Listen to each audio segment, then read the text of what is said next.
Ok, ¿por qué prioridades? ¿No? ¿Cómo se llama esta serie? Bueno, lo que pasa es que estaba pensando hace varias semanas y estaba preguntándole al Señor, Señor, ¿cómo quieres que empecemos el año? ¿Cómo quieres que empecemos el año como iglesia? ¿A qué temporada nos estás llevando? ¿Cómo empezamos este 2019 como iglesia?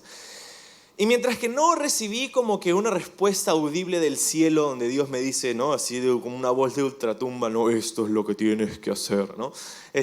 Mientras que esa no fue la respuesta de Dios, esta pequeña palabra seguía viniendo a mi mente día tras día mientras hacía esta pregunta en oración al Señor.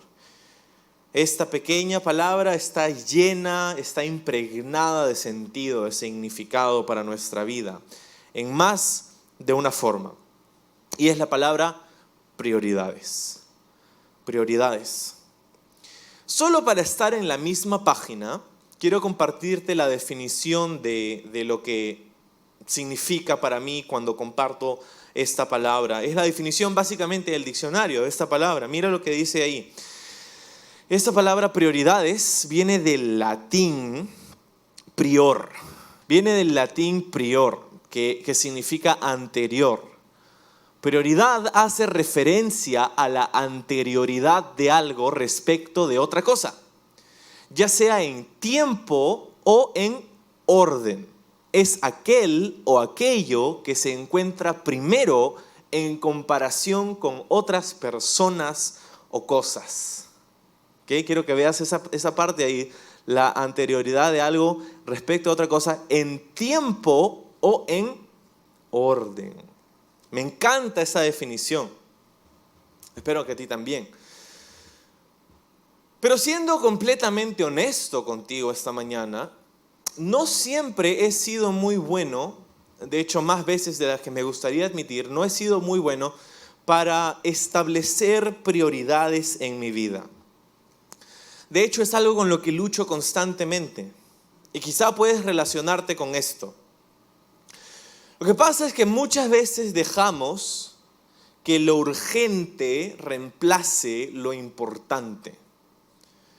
Y no establecemos prioridades en nuestra vida. Por ejemplo, ¿no? Sé que debo ahorrar dinero, dices, pero tengo algo delante mío que está en oferta ahorita.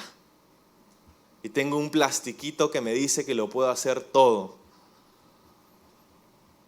O por ejemplo, sé que debo bajar de peso, ahí está. Pero tengo tanta hambre y no he cocinado nada. El teléfono está ahí a centímetros de distancia. Lo único que tengo que hacer es marcar a ese lugar favorito. O por ejemplo, sé que debo leer mi Biblia. Sé que lo tengo que hacer. Pero ayer estuve tan ocupado y hoy estoy tan cansado. Sé que debo hacer esto, decimos para muchas cosas en nuestra vida, pero hay algo urgente que requiere mi atención. Y la cosa es, esto puede estar bien por un momento u otro, pero quiero contarte lo que pasa y de repente voy a describir cómo te estás sintiendo, porque cuando vivimos de esta manera, cuando de forma prolongada dejamos de establecer prioridades en nuestra vida, lo que sucede es que nos encontramos frustrados. Alguien dijo algo muy interesante, que la diferencia entre los valores que abrazas y la vida que vives es igual a la frustración que sientes. La diferencia entre los valores que abrazas, aquello que consideras importante, y la vida que vives, o sea, aquello que verdaderamente haces en el día a día, es igual a la frustración que sientes. Y lo que pasa es que dejamos que la vida nos pase por encima como una estampida de animales y luego nos preguntamos, ¿cómo es que llegué aquí? ¿A dónde se fue el tiempo? Nos preguntamos a veces. Ahora, si eres joven esta mañana, tú estás diciendo, no, pero por favor, si yo tengo la vida por delante. Si yo tengo tanto tiempo por delante. Ahora, hay dos cosas ahí que quisiera decirte, si este es tu pensamiento esta mañana, de decir yo, Yo soy joven, tengo la vida por delante, tengo mucho en el futuro, tengo muchos prospectos, muchas cosas que quiero hacer. Yo diría dos cosas. Número uno, no tienes prometido el día de mañana. Y número dos, te sorprendería y te sorprenderá quizá darte cuenta lo rápido que se pasa el tiempo. Y si no eres tan joven esta mañana, no voy a decir esa palabra, pero si no eres tan joven esta mañana, tú sabes exactamente de lo que estoy hablando. Así que mi oración en este tiempo es que aprendamos a vivir vidas intencionales y que sepamos establecer las prioridades que nos van a llevar a la vida de fe que deseamos tener. Todos deseamos crecer en nuestra fe.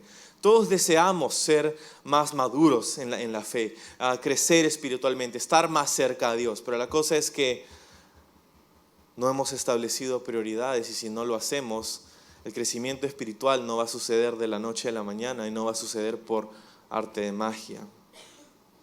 Entonces, te confieso, esta es mi prerrogativa, esta es mi afirmación, este es lo que creo al inicio de esta serie y esta es la razón por la que vamos a pasar 3 semanas discutiendo alrededor de ese tema de prioridades. A vivir vidas intencionales y establecer prioridades que nos llevarán a la vida de fe que deseamos tener. Pero si vamos a hablar de prioridades, necesitamos empezar en algún lugar, ¿no es así? De hecho, si estamos hablando de prioridades, el lugar donde tenemos que empezar es en el primer lugar.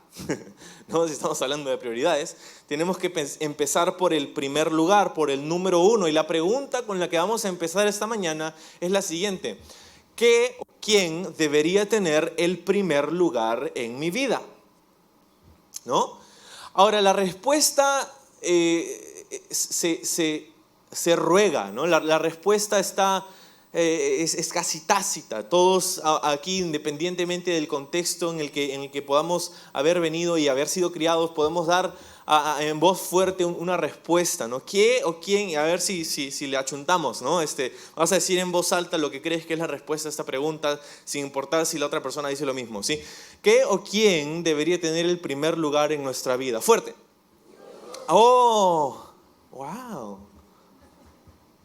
Todos sabemos eso, qué chévere. Todos sabemos eso, Dios debería tener el primer lugar en nuestra vida. Lo hemos dicho sin dudar, ¿no? Es más, sin haber coordinado antes, hemos dado la misma respuesta. Esto quiere decir que resuena en más de uno, ¿no? Es cierto, Dios debería tener el primer lugar de nuestra vida. Ahora, la pregunta que debería seguir, que muchas veces no nos hacemos, porque quizás es un poco obvia, pero vale la pena pasar tiempo considerándola, es ¿por qué? ¿Por qué Dios debería tener el primer lugar en mi vida? ¿Por qué no el segundo, o el tercero, o el cuarto, o el último? ¿Por qué Dios debería tener el primer lugar de mi vida? Ahora tengo un par de versículos que compartir. Esta mañana voy a tener un montón de versículos para compartir contigo, así que si eres de los que toma nota, puedes ir sacando el lapicero, sacando el papel, o si estás apuntando en tu celular, solo asegúrate de no estar chateando. Entonces, voy a compartirte un par de versículos. El primero es Apocalipsis capítulo 22, versículo 13. Es donde Jesús dice esto: yo soy el alfa y la omega, el primero y el último, el principio y el fin. Este es Jesús hablando al final del libro de Apocalipsis y Él está diciendo: yo soy el alfa y la omega. Estas son las 2 letras con las que empieza y termina el alfabeto griego. Y entonces el alfa y la omega. Y si nos quedaba duda, el primero y el último, el principio y el fin. Jesús está diciendo que Él tiene el lugar de prioridad, el primer lugar, porque Él es el principio y el fin, el primero, el último, el alfa y el omega. Ahora, entendemos que esto significa, ahora, si de repente te suena un poco raro el alfa y el omega, el primero y el último, de repente suena familiar esto, ¿no? Y la cosa es que esto es lo que había declarado Dios a través del profeta Isaías. No está en la pantalla, pero en el libro de Isaías dice Dios lo mismo. Yo soy el alfa y el omega, el principio y el fin. Y aquí Jesús se está identificando como aquel que había dicho eso en el libro de Isaías, que es Dios. Pero hay otra razón, no solamente por esto que Jesús dice aquí, sino que hay otra razón por la que Dios debería tener el primer lugar en nuestra vida. Y eso se encuentra en el libro de Éxodo, capítulo 20, versículos 2 y 3. Dice lo siguiente: yo soy el Señor tu Dios, quien te rescató de la tierra de Egipto, de donde eras esclavo. Y sigue diciendo: no tengas ningún otro Dios aparte de mí. Yo soy, dice el Señor tu Dios, quien te rescató de la tierra de Egipto, de donde eras esclavos. Nos rescató de la tierra de Egipto. Ahora dices: yo nunca estuve en Egipto para que Dios me haya rescatado. Bacán. Pero la cosa es que Egipto es un símbolo, obviamente es un lugar real, es una historia real de la Biblia con el pueblo de Israel. Pero para nosotros Egipto representa algo muy tangible, algo muy real. Egipto representa ese lugar donde vivíamos espiritualmente antes de haber conocido a Jesús. Es una imagen de lo que llamamos comúnmente el mundo, ¿no? En el lenguaje de la iglesia muchas veces hemos usado el mundo, ¿no? como algo negativo, ¿no? Ahora, no estoy tan de acuerdo con usar esta frase de una forma negativa, porque de hecho la Biblia dice en Juan 3:16 que Dios amó al mundo de una forma increíble y esa es la razón por la que mandó a su Hijo. Ok, entonces vamos a tener cuidado cómo nos expresamos, pero la cosa es que estamos hablando de este sistema de perversidad, de injusticia, este sistema de desesperanza, de desasosiego en el que vivíamos antes de conocer personalmente a Jesús. Ese es Egipto para nosotros.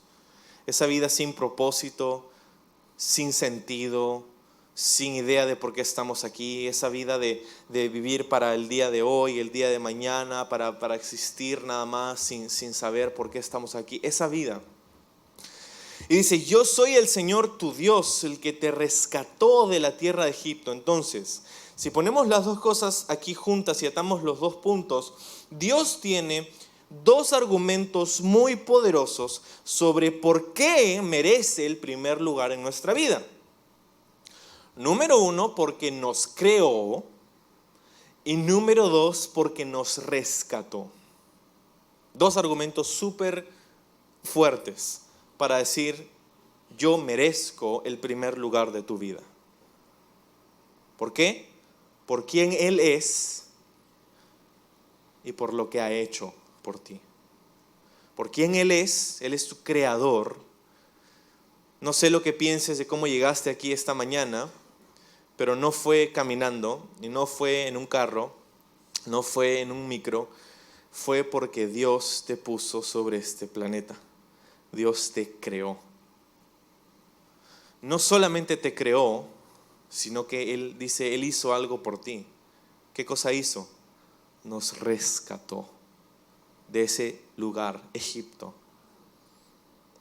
Entonces, honestamente, no necesitamos pasar mucho tiempo considerando las razones por las que Dios debería tomar el primer lugar de nuestra vida. O sea, es casi intuitivo, ¿no? Esas cosas seguramente han resonado contigo porque, claro, entendemos que este es el Dios que se ha revelado a nosotros, el Creador, el que nos rescató. Y entendemos eso. Ahora, la pregunta de fondo y la pregunta en la que vamos a pasar el resto de nuestro tiempo esta mañana, y de hecho por las próximas 2 semanas, es esta. ¿Cómo entonces, sabiendo que hay alguien que merece el primer lugar de mi vida y sabiendo que es Dios quien merece ese lugar, la pregunta es: ¿cómo hago para darle prioridad a ese Dios en mi día a día? ¿Qué significa poner primero a Dios? ¿Qué significa tenerle a Él como la prioridad de mi vida? Y en esta pregunta vamos a pasar las próximas 2 semanas, hoy y las próximas 2 enseñanzas. La primera de 3, y este es nuestro tema para el día de hoy, es oración. ¿Cómo puedo poner a Dios como la prioridad de mi vida, la primera de 3 respuestas que quiero darte durante estas 3 semanas es orando. Orando, oración. ¿Sabes que la oración muchas veces la gente ha tratado la oración de diferentes formas? Para diferentes personas la oración es diferentes cosas, ¿no? Es como, para algunos la oración es como un amuleto de la buena suerte. Como una cábala que utilizamos antes de hacer alguna actividad importante donde esperamos que algo nos vaya bien. Como parte de nuestra rutina, la oración es algo así como, no sé, para otros la oración es una serie de repeticiones, ¿no? De cosas, de palabras que nos hemos memorizado para recitar al cielo en la esperanza de que algo beneficioso tenga para nosotros. Y no enganchamos con nuestro corazón y nuestra mente, porque lo único que hacemos cuando utilizamos la oración como una forma de repetición es utilizar lo que hemos aprendido de memoria. Y lo que pasa cuando memorizamos algo es que tenemos que tener cuidado, porque llegamos a experimentar la maldición de la familiaridad. ¿Sabes cuál es la maldición de la familiaridad? Es dar por sentado las cosas que has memorizado, las cosas que conoces íntimamente. Esto sucede con Dios, esto sucede en el matrimonio, esto sucede con las bendiciones que disfrutas el día de hoy. Es como las damos por sentado porque son parte de nuestro día a día. Y entonces las personas toman la oración como diferentes cosas. Algunos, por ejemplo, en vez de una repetición o una cábala, lo toman como una línea de emergencia, ¿no? Como un 911 o 106, ¿no? Vamos a llamar a los bomberos, a la policía, ¿no? Es una línea de ayuda de emergencia cuando ya no sabes qué hacer, ¿no?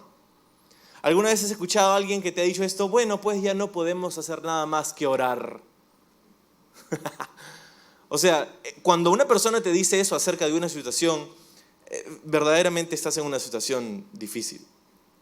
¿Okay? Y no es de lo que me estoy riendo. Me estoy riendo del hecho de que consideramos la oración como nuestro último recurso.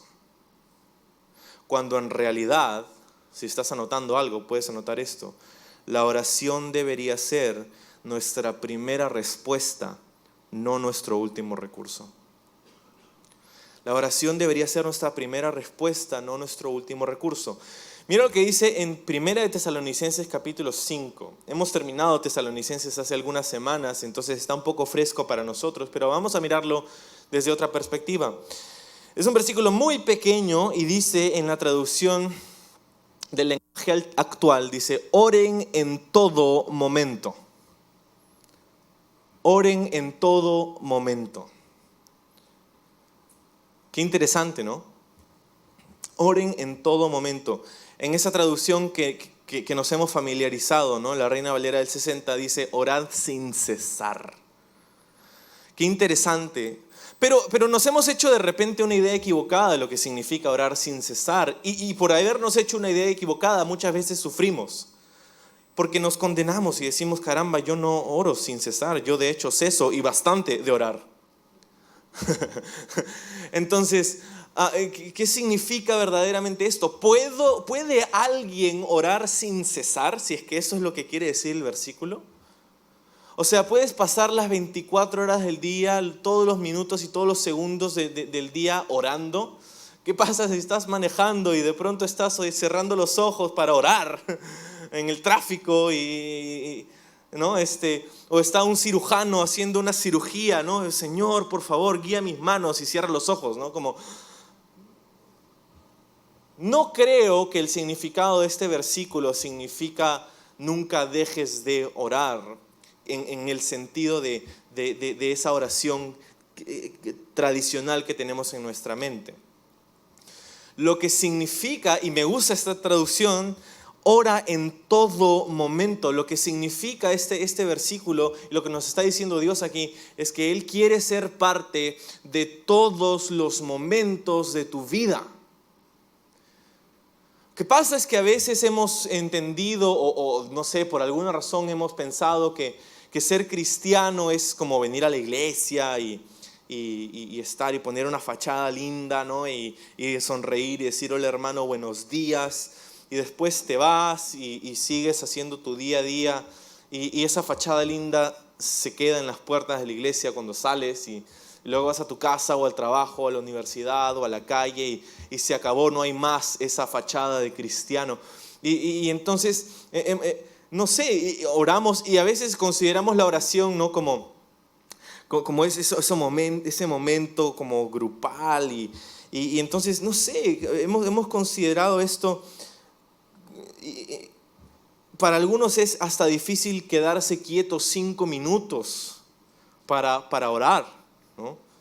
Ni qué decir de la oración grupal. ¿Qué tal esa oración grupal, no?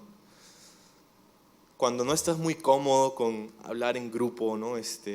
Y mucho menos hablarle a Dios en grupo, es como raro y estás ahí orando y están en grupo, ¿no? Están en círculo, entonces van a orar, sí, sabes que te va a tocar a ti, así que estás pensando todo el tiempo de qué vas a decir, qué vas a decir, qué vas a decir, y de pronto estás pensando y ya tienes casi lo que vas a decir, y de pronto la persona que está antes de ti dice todo lo que tú habías pensado que ibas a hablar, y ahora ¿qué voy a decir? Voy a sonar como que me estoy copiando su oración, ¿no?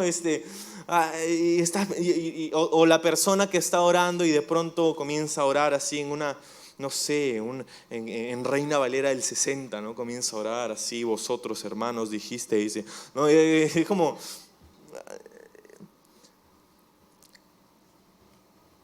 o como estás en círculo y están agarrados de las manos y cuando la persona termina de orar, para avisarle a la siguiente persona que le toca, como aprieta la mano, ¿no? Como, en el nombre de Jesús, amén, y aprieta la mano, ¿no? Y tú haces como, okay, no tengo nada que decir, ¿no? Y entonces es interesante cómo hemos interpretado la oración y francamente, si somos completamente honestos, con más de uno quizá esta mañana, la oración es algo que o te intimida o te incomoda. Y creo que esto es porque tenemos un concepto equivocado de lo que es orar. ¿Okay? Y entonces tendríamos que preguntarnos qué es verdaderamente orar. ¿Cómo oramos? ¿Qué espera Dios de nuestros momentos de oración? Ahora, quiero darte una buena noticia. No estás solo en esa pregunta. Los discípulos de Jesús tenían la misma pregunta. Señor, ¿cómo oramos? Quiero que veas en Lucas capítulo 11. Dice, una vez Jesús estaba orando en cierto lugar. Cuando terminó, uno de sus discípulos se le acercó. Le dijo, Señor, enséñanos a orar, así como Juan le enseñó a sus discípulos. Entonces, qué interesante, ¿no? Jesús estaba orando por ahí y cuando sus discípulos se le acercaron, le dijo, Señor, enséñanos a orar. Ahora, no vayas a pensar que los discípulos no sabían orar. O sea, estos eran hombres judíos que habían crecido memorizándose las plegarias del judaísmo, las bendiciones del judaísmo. Ellos conocían una forma de oración, la que les habían enseñado desde su crianza en el judaísmo. Pero cuando vieron a Jesús y cuando escucharon a Jesús de cerca, Él estaba orando en cierto lugar, hay algo que sorprendió a sus discípulos acerca de la manera en cómo Jesús oraba. Algo que hizo que sus discípulos vinieran a Él y le dijeran, Jesús, enséñanos a hacer eso. A nosotros se nos enseñó algo, pero no es nada como lo que tú acabas de hacer en este momento. Señor, nosotros somos tus discípulos y Juan del Bautista tenía discípulos y él les enseñó a sus discípulos cómo orar. ¿Tendrías la amabilidad de enseñarnos a nosotros? No podemos esperar a hacer lo que tú estás haciendo ahora. Qué chévere. Entonces, Jesús, en respuesta a esta pregunta de sus discípulos, les va a dar aquí algo que hemos memorizado. Hemos memorizado, es una oración que hasta nombre le hemos puesto, ¿no? Y se ha convertido en esta repetición. O sea, es irónico porque lo único que toma es leer la Biblia. para darte cuenta lo equivocados que hemos estado al interpretar esta oración que Jesús les va a dar a sus discípulos como una repetición que tenemos que hacer. El famosísimo, ¿qué? Ajá, también saben, el Padre Nuestro, el Padre Nuestro. Lo que tienes que entender acerca de este pasaje, y está aquí en Lucas, pero lo vamos a leer del otro evangelio donde se encuentra, es en Mateo capítulo 6. Lo que tienes que entender acerca de este pasaje es que es un modelo de oración, es un mapa, es una guía temática, no es una repetición, algo que tienes que decir palabra por palabra. O sea, no está totalmente mal que lo digas palabra por palabra, si es que estás pensando en lo que significa y todo lo demás. Pero esa no fue la intención de Jesús al dar esta oración. Tristemente, así es como la mayoría de nosotros conoce este pasaje. Ahora, mira lo que, quiero que veas. Mateo 6, 7. Dice, y orando, antes de darles estar orando, dice, no uses vanas repeticiones, como los gentiles que piensan que por su palabrería serán oídos. O sea, Jesús lo acaba de decir. Chicos, les voy a dar una oración, pero esto no es para que la repitan como paporreta.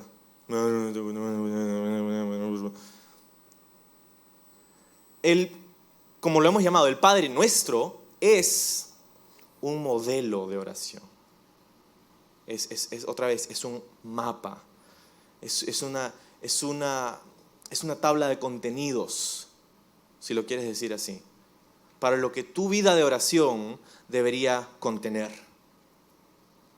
¿Okay? Entonces vamos a ver con nuevos ojos de repente este pasaje tan familiar.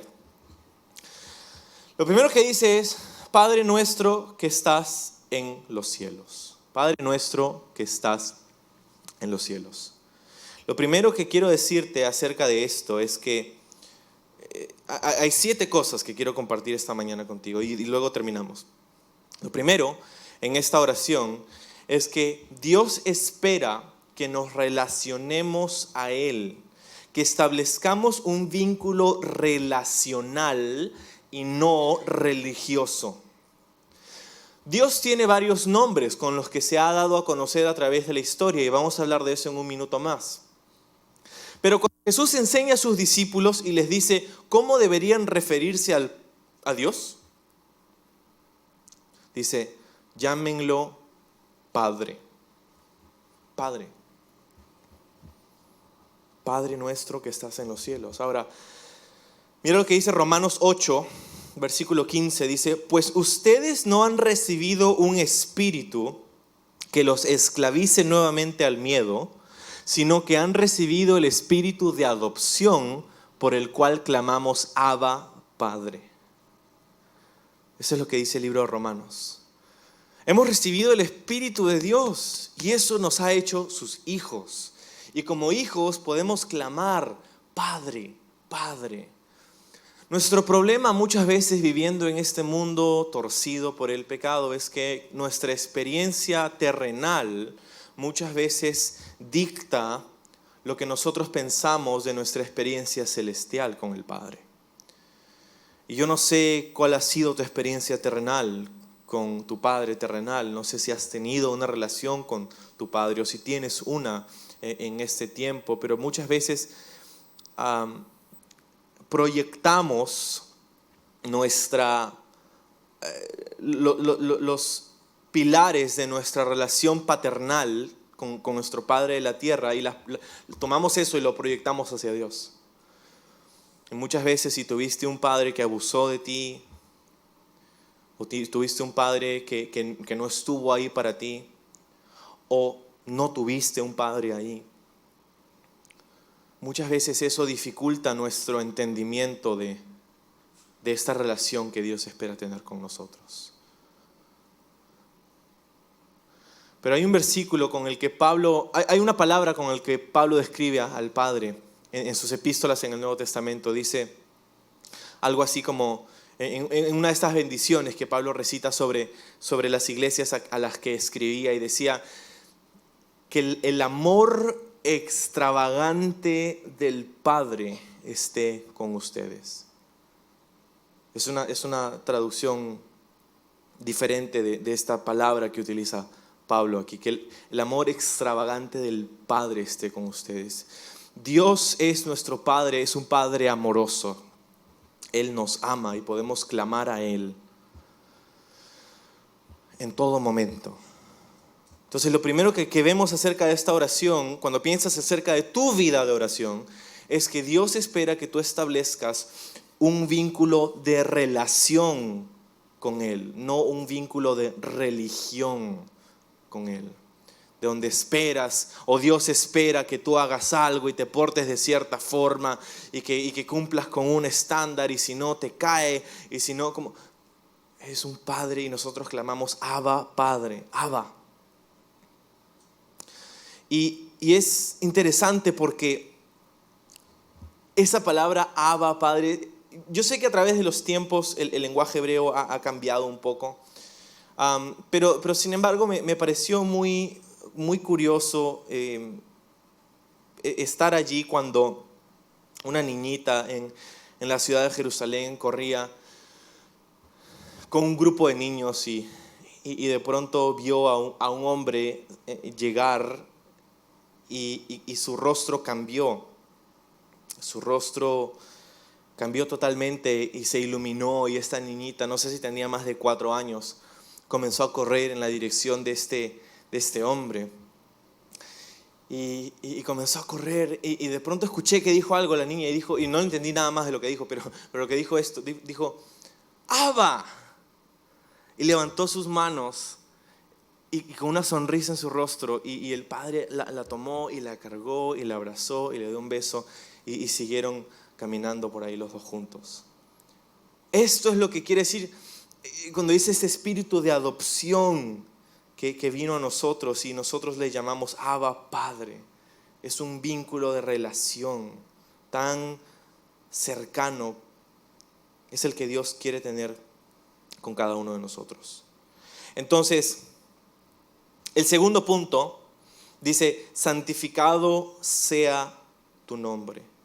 Santificado sea tu nombre. Es la siguiente parte de esta oración. Dios quiere, ese es el segundo punto, que adoremos su nombre. Dios quiere que adoremos su nombre. Entonces, quiere, en otras palabras, quiere que pensemos en su nombre. ¿Qué quiere decir esto? Lo que pasa es que en la antigüedad los nombres tenían un significado súper importante, porque los nombres implicaban la naturaleza, el carácter de esa persona. O sea, un nombre era más que un nombre describía la naturaleza de esa persona. Y entonces, cuando se trata de Dios, sus nombres son indicadores de lo que Dios es para nosotros. ¿Cómo qué? ¿Qué tipo de nombres? Bueno, por ejemplo, Dios se hace llamar nuestra justicia. Él es nuestra justicia. Él se hace llamar nuestro sanador, el que nos sana. Él se hace llamar nuestro pastor, el que nos guía. Nuestro proveedor, el que nos da. Nuestro santificador, el que nos hace santos. Nuestro estandarte de victoria. Aquel que nos da la victoria, nos hace poder estar firmes. Él es nuestra paz. Él no necesariamente nos da paz, Él es nuestra paz. Y hay un nombre interesante que significa simplemente esto: es el Dios que está ahí. Me encanta esa traducción. El Dios que está ahí. No sé si sabes que tienes un Dios que está ahí para ti. Él está ahí. No sé si tu experiencia familiar, terrenal, donde tienes personas, específicamente tu padre, no sé si Él estuvo siempre ahí para ti. Pero lo interesante, lo increíble acerca de nuestro Dios, nuestro Padre, es que Él está ahí. Él siempre está ahí. Es más, Él va hasta el punto de decir en el libro de Isaías que Él es el padre de los huérfanos. Él toma responsabilidad sobre aquellos que fueron subestimados en el mundo. Él es el que está ahí. Puedes darte cuenta cómo pensar en estos nombres de Dios, y hay más, esta no es una lista exhaustiva. Cómo pensar en los nombres de Dios cambia y afecta nuestra perspectiva acerca de la oración. Lo siguiente que dice es: venga tu reino, hágase en la tierra tu voluntad, así como en el cielo. Y lo tercero que quiero notar aquí es que si vamos a orar, si vamos a entrar en un ambiente de oración, en un tiempo de oración, lo que debemos tener en cuenta aquí, lo tercero que tenemos que tener en cuenta es que primero deberíamos orar su agenda. Primero deberíamos orar su agenda. En otras palabras, primero deberíamos enfocarnos en lo que a Él le importa. Por eso Jesús dice: si vas a orar, ora esto. Dile a Dios: Señor, que tu voluntad se haga aquí en la tierra.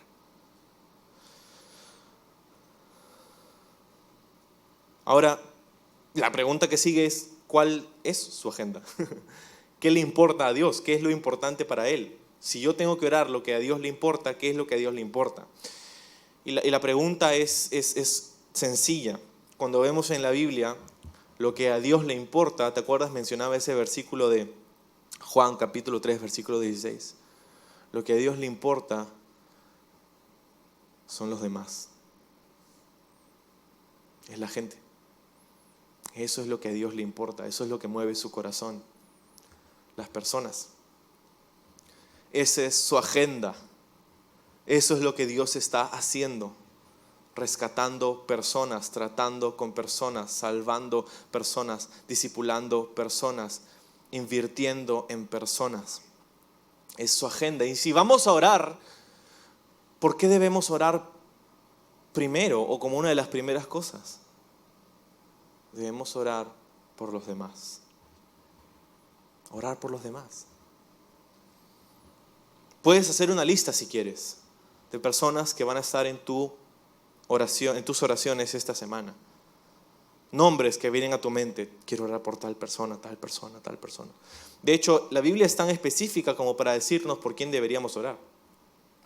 Deberíamos orar por nuestros gobernantes, por los que están en autoridad, en cualquier tipo de autoridad en nuestra vida, por nuestros líderes en la iglesia.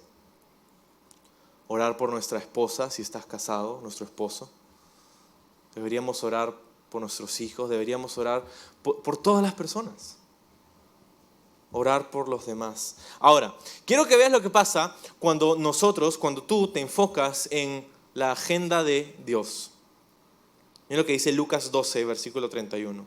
Dice: busquen el reino de Dios por encima de todo lo demás. ¿Okay? Y si haces esto, Él les dará todo lo que necesitan. ¿Okay? Esto es lo que dice la Biblia. Sé que es una traducción con la que de repente no estás tan familiarizado, pero es lo que dice literalmente. Él les dará todo lo que necesitas. Tus necesidades serán cubiertas si tú te enfocas en su agenda y no en la tuya. La siguiente tiene que ver con esto. La siguiente parte de la oración dice: danos el pan de hoy. O en otras palabras, como dice ahí, el pan nuestro de cada día, dánoslo hoy. Danos el pan de hoy. El pan de hoy. Es interesante esta forma de ponerlo. Porque si te das cuenta, está diciendo: Señor, hoy vengo a ti por tu provisión para el día de hoy.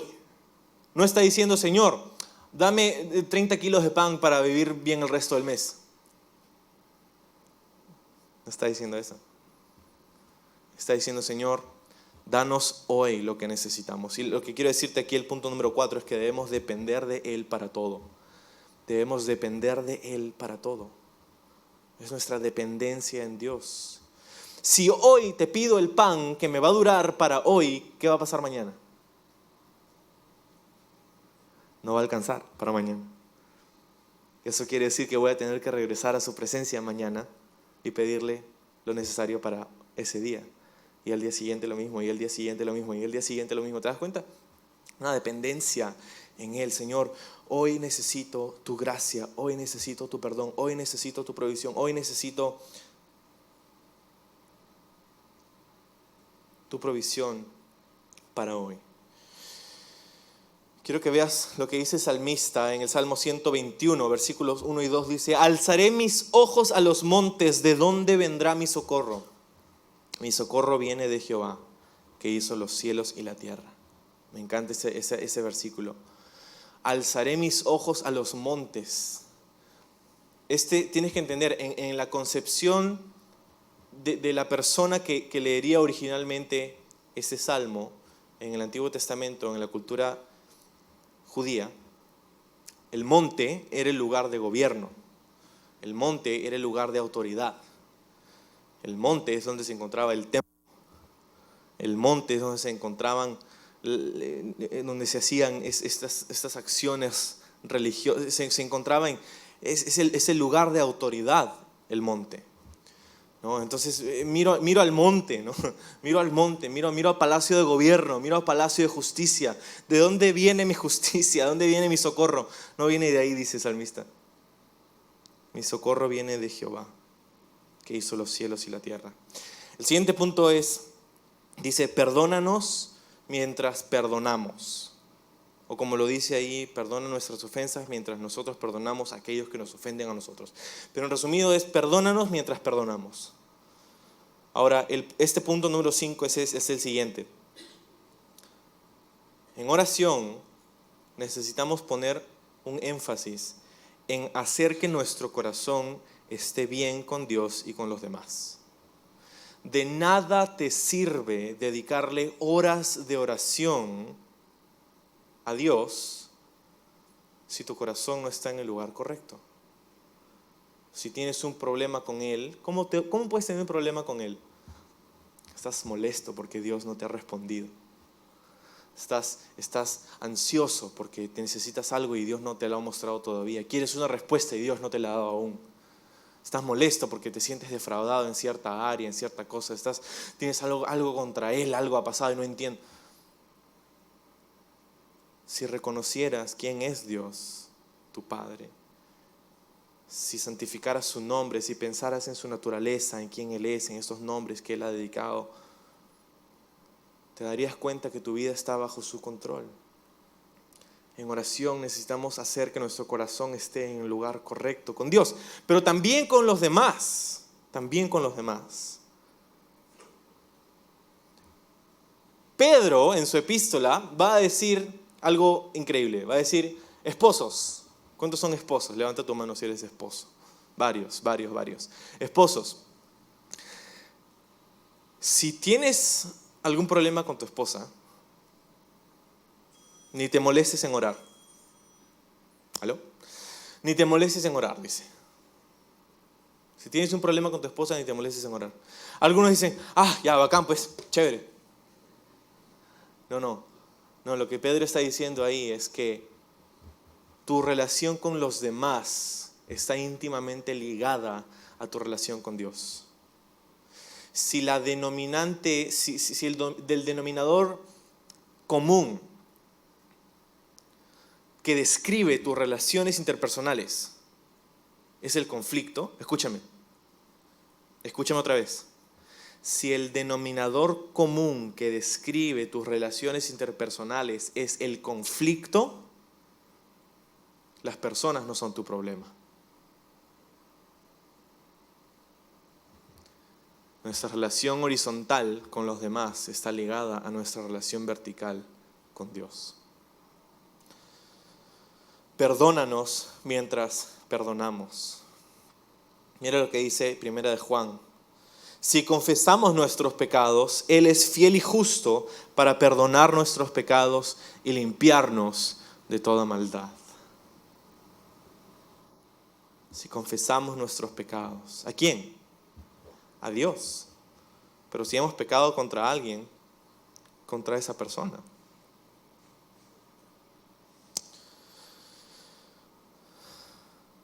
Seis, ya no nos falta mucho. La siguiente parte es, y no nos metas en tentación, mas líbranos del mal. Es la siguiente parte de la oración. No nos metas en tentación, mas líbranos del mal. Ahora, hay un problema con esa traducción, porque dice no nos metas en tentación, que nos da la idea de que Dios nos mete en tentación. Si le estamos pidiendo que Dios no nos meta en tentación. Y esto no es correcto, porque hay otro versículo en la Biblia, en el libro de Santiago, que dice que Dios no nos tienta. Dice, Él no puede ser tentado por el mal, ni Él mismo tienta a nadie. Es lo que dice Santiago. Entonces, si Dios no es el que tienta, ¿qué significaría este versículo? Bueno, significaría algo como esto. Es más que no me metas en tentación, es, Señor, no permitas que me deje llevar por la tentación. Ese es el sentido de esta parte. Es, Señor, tendré la oportunidad de pecar el día de hoy. ¿Te das cuenta? ¿Sabes eso? Hoy vas a tener la oportunidad de pecar. Ayúdame a tomar una buena decisión. Eso es lo que significa. Y si lo encerramos en un principio, el principio número 6 es participa de la guerra espiritual. Participa de la guerra espiritual. Efesios 6 dice, no luchamos contra enemigos de carne y hueso, sino contra gobernadores malignos y autoridades del mundo invisible, con fuerzas poderosas de este mundo tenebroso y contra espíritus malignos de los lugares celestiales. Ojo, esto no es una película, esto no es Netflix, esa es la Biblia. Tenemos una lucha, una guerra, es real. Y si tú dices, no sé, me suena medio raro eso, no creo, el enemigo está contento con eso. Porque no hay enemigo más peligroso que aquel que no sabemos que está ahí. Hay una guerra espiritual, la oración.